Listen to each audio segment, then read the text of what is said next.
Well, welcome everyone. We have a special guest today, Tanis Gray, who has previously been a guest here. Both when I think the first book, Tanis, was when you were still working at Vogue Knitting as an editor at Vogue Knitting, and then for your first book that was not related to Vogue Knitting, Knit Local. So I'm really excited to have you back. So welcome to our new and improved version of the party line. Well, thanks. I'm really excited to be back. It's always fun. Yeah, well, the last time you were here, we were still on the iLink interface, which kind of made where people couldn't come back and watch it except on iLink. And the nice thing is now is that we post them to YouTube within an hour or so of the event, and so people who can't make it to the event get to come back and get the preview of your new book and hear all about what's going on in the yarny world of Tanis Gray.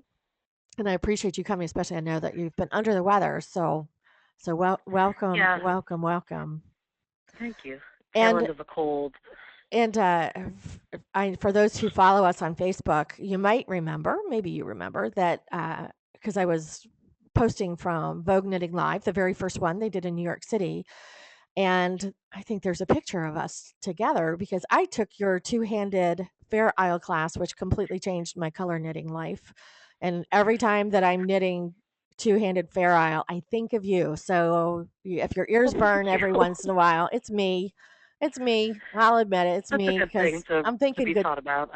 I'm thinking good things. I'm thinking good thoughts about how much I more I enjoy two-handed or knitting Fair Isle now that I can do it with two hands and pretty darn fast. So it's really changed things for me. So Yeah, the key is not to tangle the yarns, and then life is good, and life Fair is Isle is good. happy.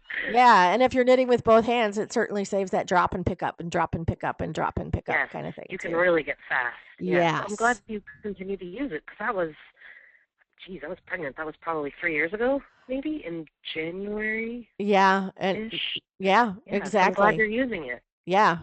It was awesome. It was one of those eye-opening moments. That and learning that about lifelines, the two things that changed my knitting forever. So, Good. we do have a preview of the new book. So let's share that with everyone.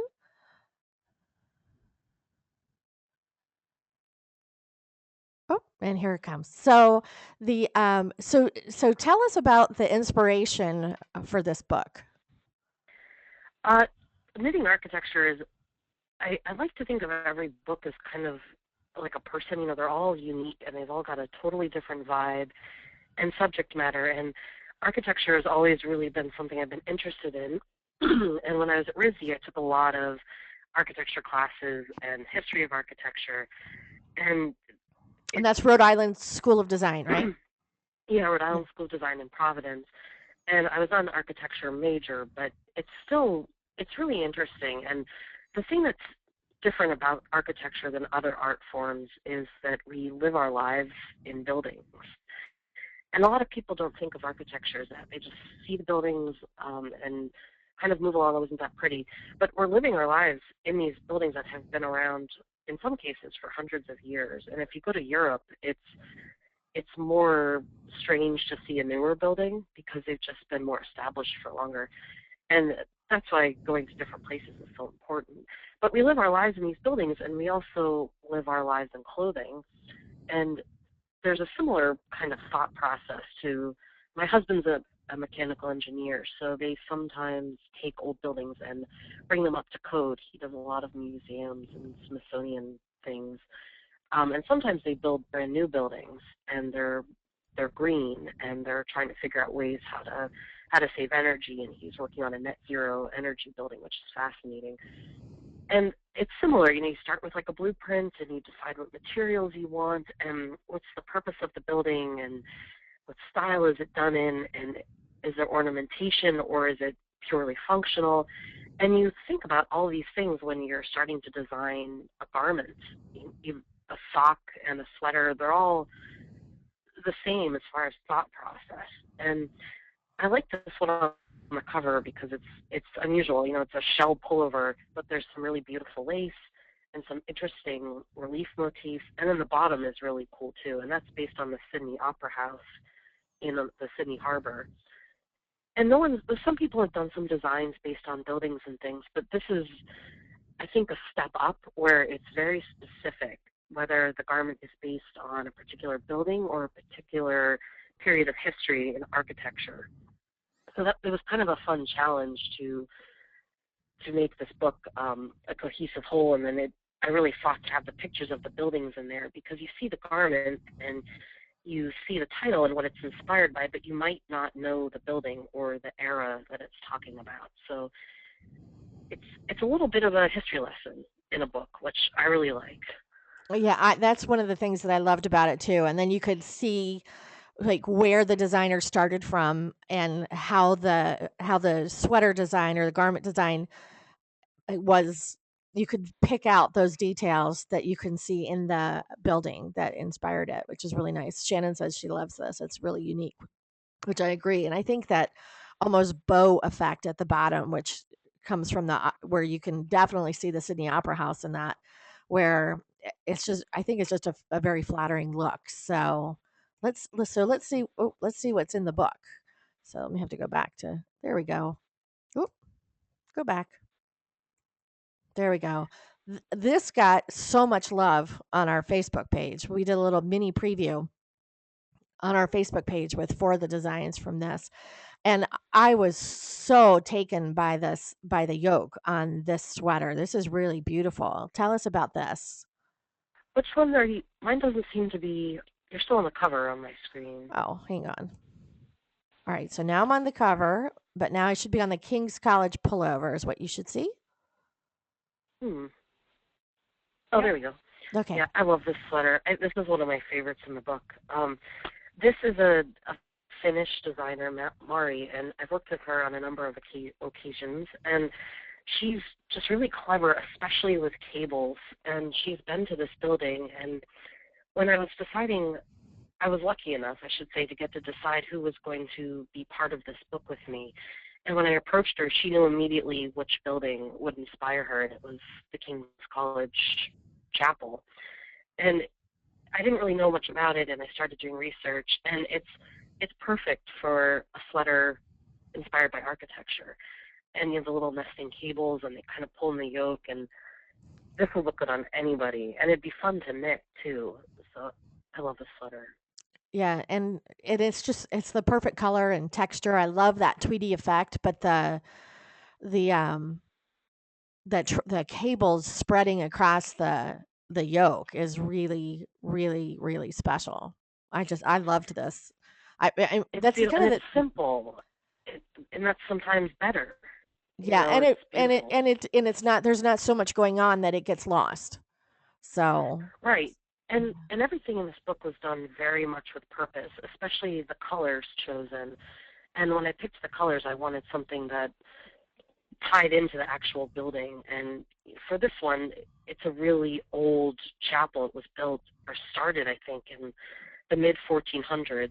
And so the marble has kind of that brown effect that happens over time. So the color, it's all very much a thought process. So I was so happy when this came in. I was thrilled, actually. I think it's just stunning. yeah, Shannon just said it all works together. The color and the pattern on top. It's really stunning. This is one of those sweaters that you'll wear until you put holes through the elbows and then you'll patch them. Right, then you'll patch it, yeah, or you'll get another one. Yeah. Yeah. Exactly. So, because it really is gorgeous. So, and of course, a girl can never have too many bags, right? That is very true, especially if you're a frequent to the yarn shop and you tend to buy yarn in sweater quantities like I do. You need a lot of my local yarn shop is bag free, so a big bag is key. Yeah, absolutely. And so, what was the inspiration in this? I think you can definitely see the wrought iron gate here. Yeah, this one is pretty cool. This is Angela Hahn's design, and she spends a lot of time in Europe. I think she splits her time between near where I grew up on Cape Cod and in Italy. And she saw this kind of Art Deco wrought iron gate design when she was visiting Paris. And we were talking about the idea, and I thought, I don't know how it's going to work. And I saw her sketching her motif, and I thought, that's amazing. And it really does look like you're kind of walking by a wrought iron fence. And it's really a structured bag. It's got some nice reinforcement on the bottom, and it's lined on the inside too. And knitted bags are great, but I think if they're not lined, they tend to stretch. Yes. And this bag is perfect. I mean, you could take this all day and use it as your work bag, and it wouldn't stretch. So it's an interesting bag. Yeah. So pretty. So pretty. So, and then if and I love the Pompidou Museum in Paris, and I know that the Parisians, when they first built this museum, were all up in arms. Oh, Thought they it was the hated it. ugliest Yeah. building in the world because all of the working parts, the ductwork and pipes and everything is on the outside and painted in these really crazy bright colors. And but the people in Paris were up in arms. I love this museum. And of course it's a It's a modern really art cool building. museum, so you can go a little crazy in the art in the construction. So and that of course the inspiration for the Pompidou wrap. Can you tell us a little bit about the designer for this and kind of how this one came about? Yeah, I love this wrap. And the Pompidou Center is sometimes they call it the inside out building because, like you said, it's all the mechanical, basically the guts of the building, the things that make it work, the structural supports and the mechanical systems, you can see it. And the staircases are on the outside, and they almost remind me of like the hamster tubes They that you do. kind of, They're glassed except they've in. got these, Yeah. yeah, and they've got these really bright colors, and a lot of them are red, the staircases in particular. So you see these kind of zigzags going up the building, and it's the Modern Art Museum, like you said. There's also a big library, and I think there's an acoustic research facility in there. So it's home to a lot of interesting things. And if you pull this wrap apart, the zigzags do not go straight across. They kind of climb upwards, just like the staircases do. And it's knit in panels. It's more of an interesting knit than you would think if you just looked at this. It's done in pieces and kind of seen in sections. And it was beautiful when it came in, and it's really light because it's done in lace weight, and that's kind of good because you can kind of crinkle it up and throw it in your bag, or you can wrap it up when you get cold. But you're right, the Parisians really kind of tend to resist anything modern, like when they put those glass pyramids in front of the Louvre. I Oh think there yeah. were like protests and stuff. So Scandal. um, I think you gotta embrace it and move your city forward. So I liked the idea of kind of being embraced in this rap, and then kind of embracing the future at the same time. But this is Grace Anna Farrow, who does some really beautiful designs. And I was tickled every time something came in. It was like Christmas was opening a box, and It's like even if Christmas. I got a photograph is different than seeing it in real life, and it was exciting every time something came in. So Yeah, and you can see just a little bit like between her elbow and her waist. You can see a little bit of the light coming through, so you can see how really light that fabric is. yeah, it's an Yeah. interesting yarn. I've never worked with that, um, and it's an alpaca, so it's also warm, and it's got pretty neutral color, and you could do it in any colors you wanted. But I like the neutrality of it also with the little pop of red. Yeah. It worked. It's Yeah, it's great. beautiful. And Kate says this one has Grace Anna Farrow written all over it.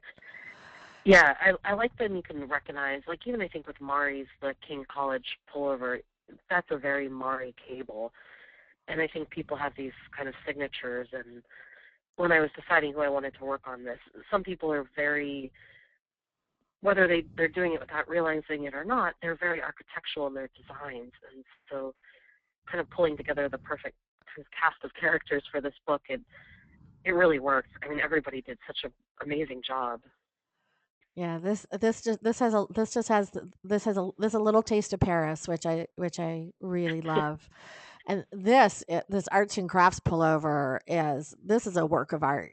The open work and the stitch pattern on here is really really beautiful. Whose is this? This is Amy Christoffers, and I love a cardigan. I love pullovers, but I tend to not wear them. I get too hot and itchy.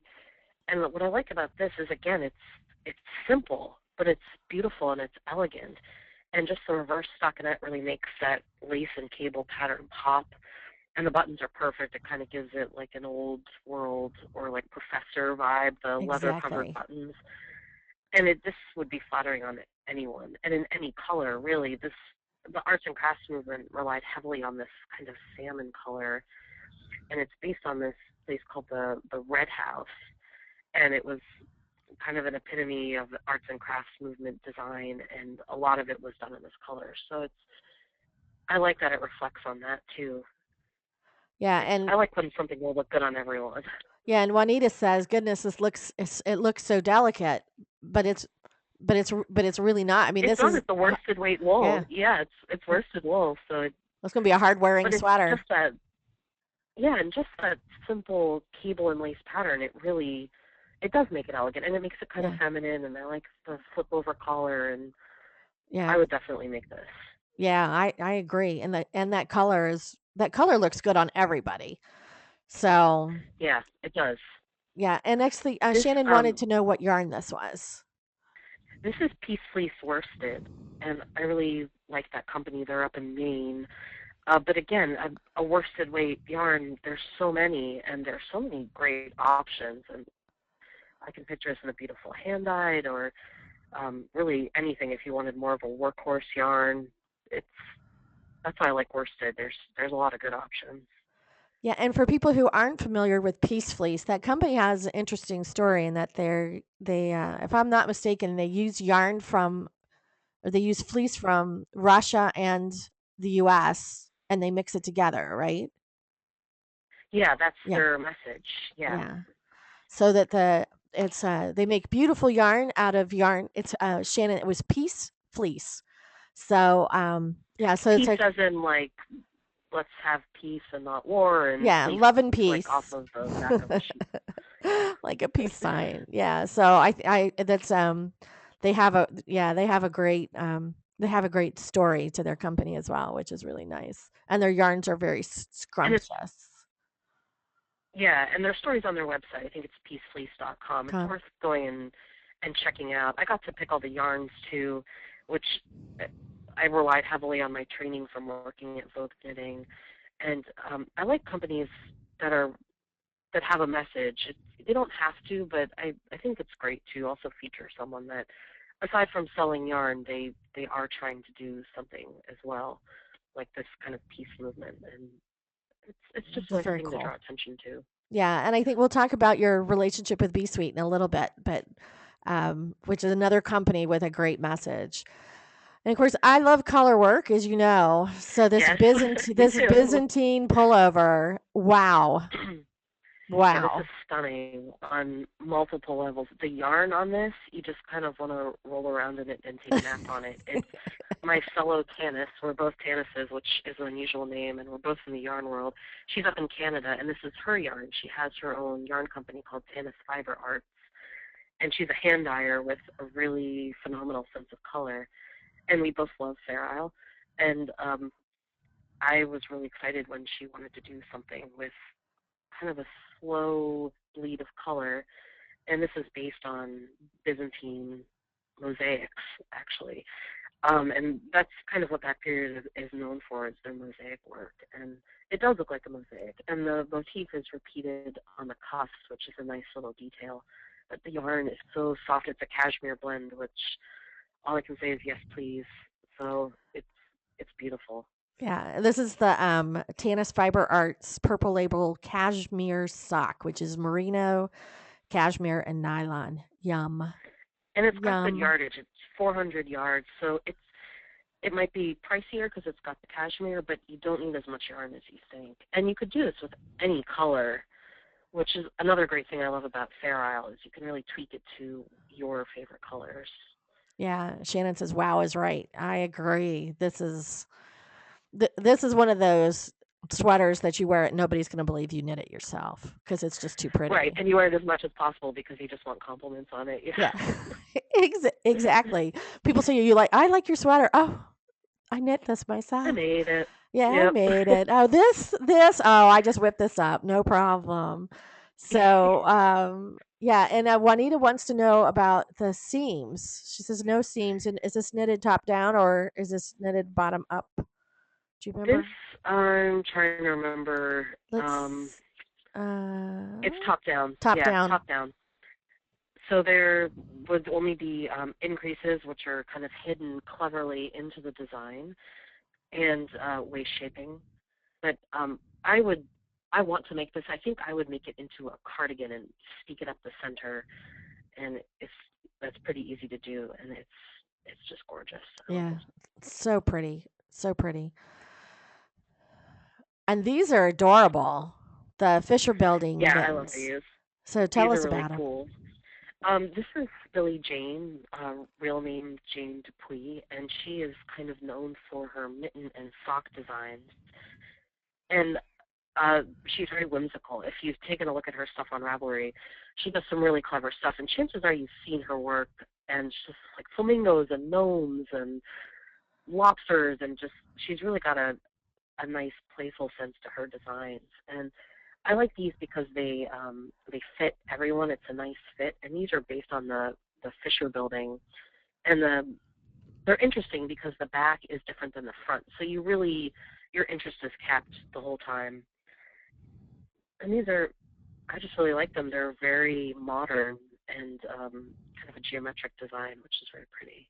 Yeah, and Moosker says she loves these and thinks they're amazing. I agree. And they're inspired by the Fisher Building in Detroit, which is an Art Deco And building, Art right? Deco, Yeah. yeah, it's a pretty cool building, and it used to have a green roof, and it was painted during World War II because it was so obvious from the sky that it had this. I'm sorry, it had a gold roof, and it was so easy to see because it kind of reflected in the sun. So they painted it this like green, that kind of over time turned to this like light teal color, which is why there's that light teal in the mittens to kind of hide the building in case of it being bombed during the war. So it's got an interesting history, and it's got a lot of that.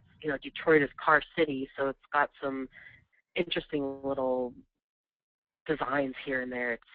It's it's worth kind of, especially if you're going to knit one of these designs, it's worth going in and kind of researching the buildings because they've really got an interesting history. There's a reason why they were chosen, and I tried to choose stuff that wasn't super obvious, like the Eiffel Tower or the Great Wall of China, which is not a building, but it's definitely an architectural structure that is massive and interesting. But you may have not heard of the Fisher Building, so it's worth checking it out. And I had so much fun doing the research, and that is as much fun to me as the knitting and designing part. And that's what I used to do when I worked in film and television. I do a lot of the art department research, and that's the fun part for me. So I learned a lot about architecture and a lot about these buildings. Yeah, and Kate says she loves how unique the color work projects are in this book, which I agree. And these They are. and I love Fair. You know how much I love Fair Isle. I And do. there's I love the traditional Nordic stars and some really simple Fair Isle. But for someone who Fair Isle is my favorite thing to knit, and I take it very seriously. And I want something unique and something beyond the traditional Norwegian star or all the stitch dictionaries that we all have that you can pull out and see the motifs. And these are based on particular buildings, so they are unique. And maybe that would inspire you to take your Fair Isle up a notch or something. I don't know. Yeah, and Kate says, "Yeah, once you do it, you can't stop," which I agree. And It's true. I think that maybe, because I've done several online classes, and they're actually posted on YouTube, and also there's a class section on the Planet Pearl community, the part of the site where you can even hear the audio and get all the handout materials for the classes. And I haven't done one on Fair Isle. I think that's gonna be my 2014 project. Is I'm gonna do a Fair Isle and Steeking class online. We should do it together. That'd be fun. Oh, wouldn't it? Yeah. It would. Okay, we'll chat about that.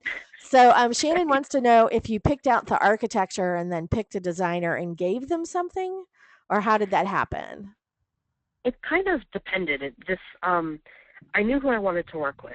I did research and I made a list, and then I talked to them all individually to see if there, right off the bat, was a building that they were interested in or a movement, because there is the Muka cardigan, which is based on a guy who was very popular in Art Nouveau, and that's not a building, it's more of a guy in a movement.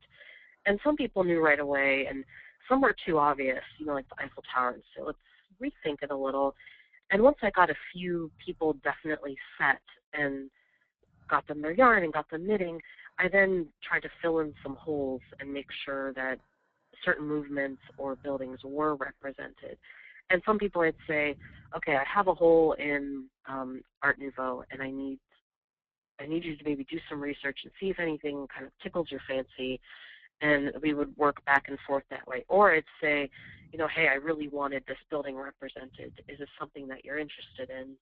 And so I kind of work with them individually, and not most, some of these people I had worked with before, so I knew how they worked, and it's just like any relationship with any other person. You kind of work with them how it works best for them, and it's really important for me to make sure that anybody who's involved in a project with me is happy with what they're knitting, and if they don't like their design, they have the freedom to work back and forth with me to tweak it till they are happy, and that they like the materials they were given and the colors, and that working with me was a good experience. And it's not just working on a book together, it is building a relationship, and it's just important for me that everyone is happy, and I think it's reflected in their designs. They love these designs as much as I do, and as much as hopefully you do. So it really makes for a nice book when everybody's happy. Yeah, we like it when everybody's happy. And Juanita wants to know if each pattern has a history of the design and locations in the book. And there are some Yes. small there are pictures of the book or pictures of whatever the inspiration was and some story about it. But I agree for people to who are knitting that project to actually go like onto Google and get a little more because there's obviously only so much space in a book is that to Right. get some more information because I find that when I'm because I tend to do that even when I'm designing for myself is that I tend to be inspired by places that I've been or places around me is that it gives it something extra special when you wear it and like for these mittens to look down at your hands and to know that like the story you said about where they painted out the roof to so it wasn't a target for bombs during World War II, that kind of thing is it just makes them so much more special I think when you wear them. It does, and to know the history behind someone says, "Hey, nice mittens," like, well, actually, hey, they were based on this building in Detroit, and my grandmother's from there, or whatever reason it piqued your interest. It's so much more than knitting. There's a history in knitting. There's a history in these buildings, and kind of bringing it all together. It was kind of my dream project for a long time, and I was so happy when I got the green light to do it because it matters, and it matters to me, and I love it. I love Yeah. architecture and knitting. So, yeah, so pretty, so pretty. And for me, it's travel and knitting, so it's places always inspire me. This is just so stunning. I would walk around backwards all day long just to show up the back of my sweater. I want to make sure nobody missed it. Yeah, this one is really cool, and it's simple. It's got these beautiful intarsia blocks on the back that is inspired by the Bauhaus movement, where and if you look at the picture, it's inspired by the building. It has these very um, stark, big windows and muted colors, and I love the yoke, it's like where the increases are hidden. It's beautiful, and I love the yarns. This is combining Bee Sweet with Fiber Company, and it's a whole lot of yum as far as the yarn is concerned, and it's so soft. And the buttons she used that you don't have a picture of the front, but she used the most. This is Ann Weaver, who's also a really good friend, and she just moved close by, which is fantastic. But the buttons are these really cool kind of Bauhausy metal buttons, and it worked. And when I was deciding who I wanted to be in this book, I wanted to pick people who would get it, who I wouldn't have to explain buildings based on architecture. They just got it, and she really got it. So I love this cardigan. Yeah, that's the texture of this fabric is really, really, really awesome. And I'm a huge fan of Be Sweet mohair. And in fact, we just gave away a Pancini kit a couple of days ago during our on our big October giveaway. which is Nice. another mix of the mohair with another fiber. And for people who are following us on Facebook, right now I'm knitting a sweater that's a mix with the boucle mohair that I've mixed with a soft cashmere wool, where I'm knitting a sweater with that. So I haven't posted an update lately, but the Bee Sweet mohair as a carry along with another yarn is creates some really spectacular fabrics. And I just love it. So someone asked, can we see the front? Um, no, I'm afraid I don't have a picture of the front for you. So you'll have There to are buy the pictures book. online. Yeah, and there are pictures online if you do a little digging of the front. Yeah. But this is, I wish we had like touch-o vision, because the squares are the mohair, like you said, and the body is Acadia, which is like I think a merino wool alpaca silk mix. Oh, So it's a really, it's an interesting combination, because the mohair really does stand out and make these kind of windows along the back. yeah. And it's really hard not to touch them. So be careful, Yeah, because strangers may be walking up behind you and putting their hand pet in you. places they Yeah. shouldn't. Yeah. Can I touch that? Yeah. So well, unless you like that, unless you like strangers handling you. So, but it's so Well, that's like pretty. people touching your belly when you're pregnant. You're like, what gives you the Yeah, it's right to like, touch what my is stomach? up But with other that? knitters get it. Like, can I touch your Exactly. sweater? Sure. No problem. So, this pattern, this is actually yours, got a lot of This is love mine. on our Facebook page. So tell us Oh, about that's this good. shrug. I like love. I this is my favorite yarn. This is Neighborhood Fiber Company, and she's local in Baltimore. And green is my favorite color, and it's this beautiful hand dyed, and there's beads in it. I love to knit with beads, and it's a lot easier than you think if you bead as you go along, as opposed to pre-stringing, which I really, when I teach knitting with beads, I always say do not pre-string, even if it tells you to. And then there's this kind of cable pattern. This is based on the bird's nest in China, which the opening ceremonies took place at the Olympics. What was it, like a couple of years ago? The Summer Olympics, I think. Yeah, 2008 Summer Olympics. And there's a lot of controversy surrounding this building post-Olympics. And all the controversy aside, it's a really cool building. And I think everyone probably knows what I'm talking about, because it is a recent building. Um, but I love a shrug, because they're flattering on everyone. You don't have to worry about um, getting too hot, because the front is open, and this is kind of a one-size-fits-all. You can just add repeat, and it's got this cool attached border, or collar, I should say. And I had it in the sun the other day. I was at a fiber festival, and I had it on a mannequin when I was doing a book signing, and the way the light caught it, just I was I was very proud of this design, because it just looked gorgeous in the sun with the hand dyed and the beads and the texture, and it's everything I love in a shrug. Yeah, and and it's funny because I'm usually not drawn to things that are drawn to green, mostly because it's around my face is not a good thing because of my coloring. But this isn't really. I don't even see this as green. This color is so deep and beautiful and fresh. It's like a crazy color that Yeah, isn't. it's more like a multi-dimensional foresty green. It's not Yeah. an over-the-top. Um, I'm looking ill because I'm green tinged green. It's a really subtle, beautiful green. Yeah, to me, the color reminds me of the leaves just as they're starting to change. It has Yeah, that yeah, kind and I'm of a that. big nature girl. Yeah. Yeah, it's really, really gorgeous. Yeah, and Shannon says she loves it. Priscilla loves the texture, and yeah, Moosker says this was her favorite. She voted for this one on our Facebook page. Well, thank you. So yeah, it's Yeah. so pretty, so And it only pretty. takes one hank. I love Which is getting, even better.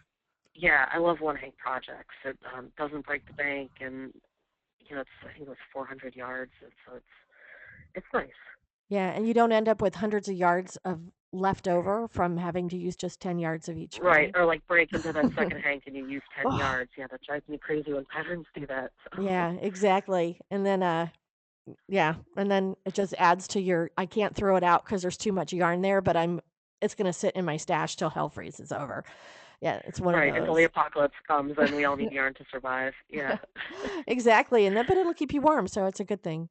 So, true. that's why I said I'll be really people might laugh at my stash, but I'll be really popular if there's a second ice age because I'll have I'll be the person who has what keeps you from dying Everyone True. We'll will have all these friends welcome. we never knew we had. Exactly. So laugh now, but you'll freeze later. So for people who want to follow Tanis or see what she's up to, because she's always up to something, is That's you can true. go Like a to bad penny.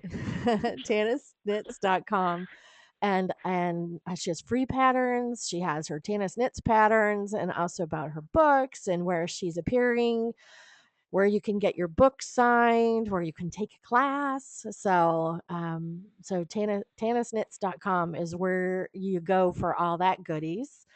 And then also for those who are on Ravelry, Tanis has a designer section where you can see here some projects from the book as well as um, Tanis has published a lot of patterns. And I know when A you were in lot of Vogue Knitting, patterns. you published a lot, even in the magazine at the time when you were I there did, as a yeah. yarn editor. And in fact, there was my favorite was this 10 foot long scarf with a big leaf lace that was done in that Yeah, I was on the super chunky cover. yarn. It was Yeah. on the cover and it was done in icy blue.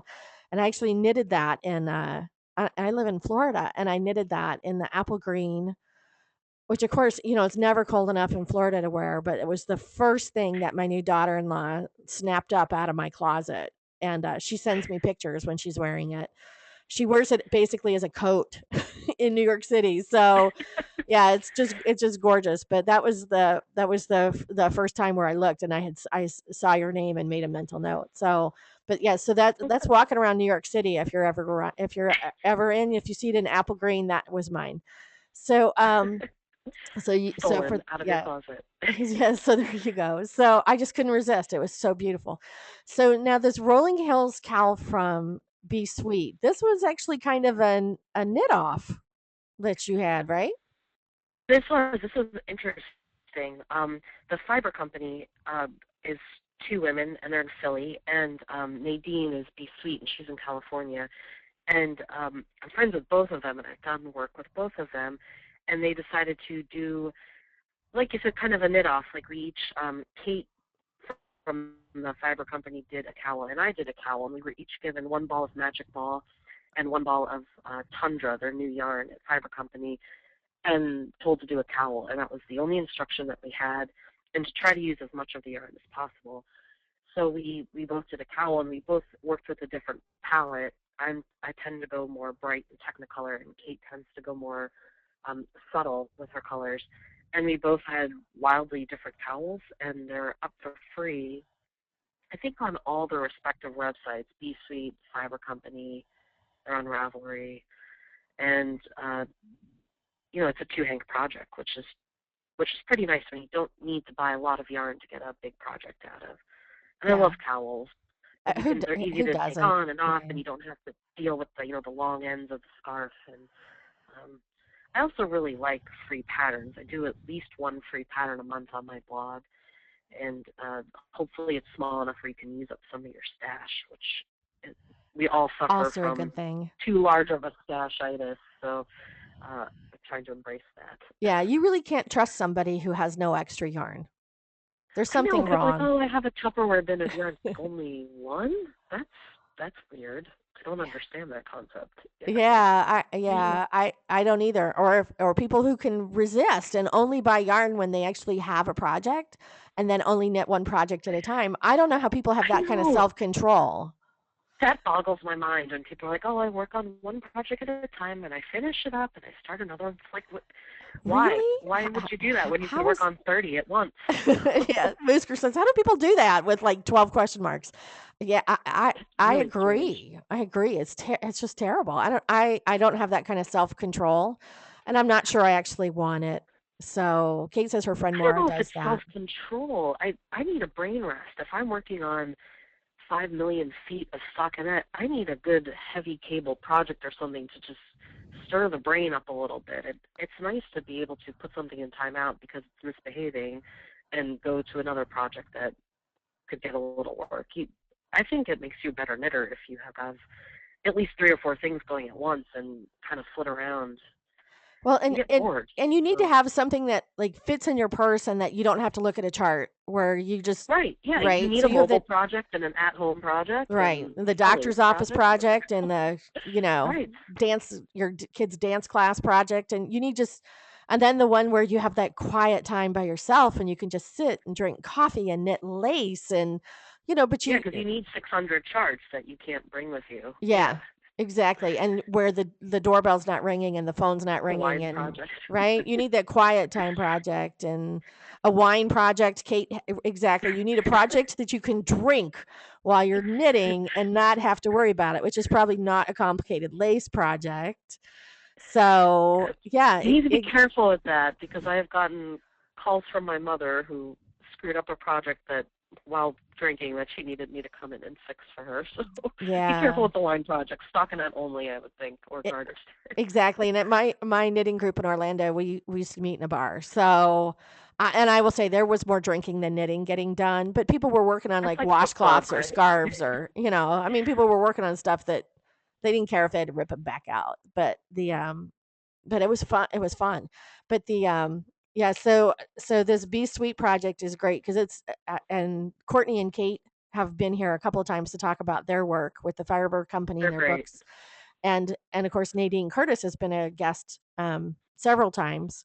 Yeah, and Re- recently, yeah, very just recently. recently she and Stephen B were guests to talk about their trip to South Africa. And B Sweet is one of those companies where their yarns are basically dyed, and I think most of them spun in South Africa.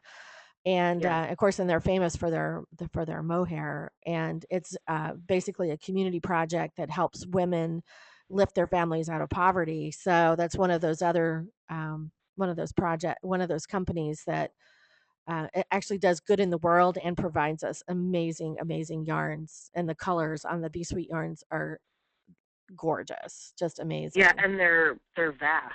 I like when you get a lot of color choices, especially as a Fair Isle knitter. You might need a really subtle shade between two, and if it's there, it's great. It can really make or break a project to have a good color.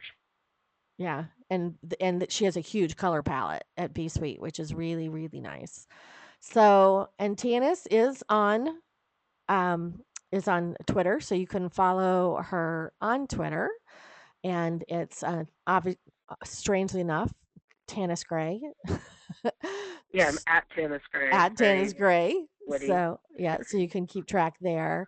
And then if you want to stalk her on on Amazon, which actually when the first time that when we did a little quick test on this and I had this page was up and Tanis asked me if I was stalking her on Amazon. So you can yeah, Tanis has an author page here where you can see her books, Knit Local and Capital Nets and Cozy Knits and Cozy Knits is not out yet, but yeah, it's yeah, Cozy coming out Knits is soon. coming in November, which I think you're coming back to talk to us about that, and we'll I'm be coming giving a back again. Bad Penny. yes, and I'm showing we'll up. so maybe you're Yep. stalking me then. Is that we'll be, Maybe. maybe we'll be giving away a copy of that as well. And Shannon said she loved Knit Local, and Knit Local was won Thank you. it won some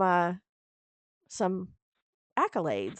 Some Yeah, it yeah. won a gold Ippy, which is a big deal in the publishing world, and it won a DAR. I'm in the DAR, which, depending on who you talk to, can be a great thing or an embarrassing thing.